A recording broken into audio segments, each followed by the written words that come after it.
when it comes to multi-stakeholderism, especially you know, when it comes to ICANN and ICANN's activities and how Uganda specifically can help in the multi-stakeholderism. So earlier when I mentioned the fact that for most people, okay, generally in the internet governance space, well, we do claim multi-stakeholderism. It's not always practical or practically applied. It's usually highly theoretical and surface level. The same can be said for Uganda specifically, because we specifically have a disconnect between the different stakeholder groups. Whilst we do have some government participation, and I'm glad that we do have a representative on the GAC. But when you consider the fact that yes, we do have that, but beyond that, how has Uganda participated beyond individual participation? Because when you look at the fellows, this is actually individual participation.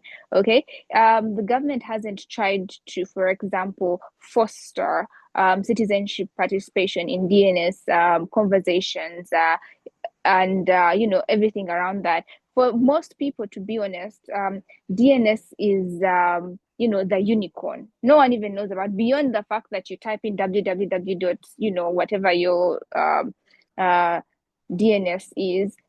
People don't understand what it is. They don't know what it means. They don't even know where it comes from. To be exact, most people don't even understand what ICANN is, and I find that is sad, and it's something definitely we need to work on, especially when we talk about multi-stakeholderism, because you cannot have multi-stakeholderism when you have stakeholders who have no idea what the hell is going on, which is why the Uganda DNS Forum is highly applauded for bringing this closer to individual users, but also encouraging the different stakeholders to also participate. For example, you will find that the different fellows from the DNS policy track from different capacities and do different work, and has helped even bring CSOs into the space and to have conversations, especially in the country, but at the forefront, capacity building and the sharing of information is highly crucial, because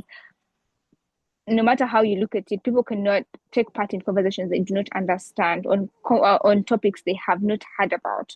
So capacity building in Uganda is highly crucial, but also we need to bridge the different gaps that are existent between the stakeholders, because if we have a GAC representative, the question is, how have they not interacted with the different stakeholders? There is CSOs, there is private sector. How is, for example, the private sector in Uganda contributing to DNS conversations, whether it is for Uganda or for for the regional and global conversations? Because at the end of the day, we have a lot of DNS traffic in Uganda, but how are we having those conversations, and how can we foster the conversations and to help grow the participation and engagement of the different stakeholders in this conversation. So for me, I feel like even the fact that we are able to now have a Uganda DNS forum is very, very interesting and very fundamental, because at least we have something where people can attend and learn, but also share their views, which was not there before. So whilst we do have a lot we need to do, I like that we have made some steps forward, and I applaud Cliff and his team for that, because at least it's not just a few key individuals that have been selected as ICANN fellows, or selected by the government as representatives that have this information, that have this knowledge, and have attempted to participate. Now we have like the platform where we can have those conversations, but also where different stakeholders can be invited to sit down and have the conversations required and come up with write-ups that can be shared with ICANN, so it can better understand how the system in Uganda is operating and how better to integrate that. Yeah, thank you.